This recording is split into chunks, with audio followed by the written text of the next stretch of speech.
to opportunities become stuck in precarious jobs, often in the informal economy. This reduces aggregate productivity, widens inequality, and in turn undermines efforts to enhance growth.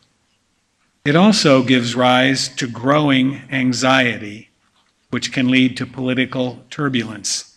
I cite my own country, the United States, as an example of how this anxiety can lead your political process onto thin ice. I'll give you 3 examples just to set the stage.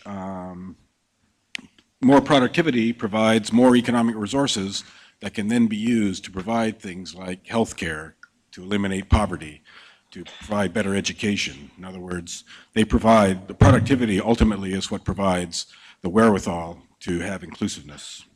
Second, excluding people from the economy, the poorly skilled, in many societies, women, and so forth, boils down to throwing away resources. It lowers productivity, doesn't raise productivity.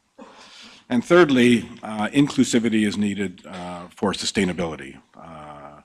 Without inclusivity, a society and an economy will not be economically sustainable, it will not be politically sustainable. So, with that introduction, a little bit of stage management.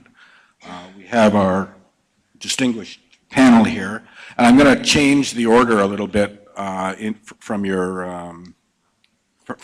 the schedule that you have, and I'm going to swap the 2 OECD representatives. So we'll start off with Mr. Tanaka down there at the end, and we'll end up with him at the end.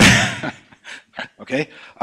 So without further, so each speaker will get 5 minutes. Then we'll have a little talk. We'll talk over the issues among the panelists here. Then I'll open it up to the floor for questions or comments or discussion. And finally, we'll end up with a wrap-up from our rapporteur, the ambassador of Italy to the OECD. So let's begin, and let's begin with Mr. Tanaka, please. Thank you very much. I would say for my intervention, I'd like to focus on 3 things. And the first thing is the macroeconomic trend in the region, and the second thing is the regional integration trend, and thirdly, productivity trends.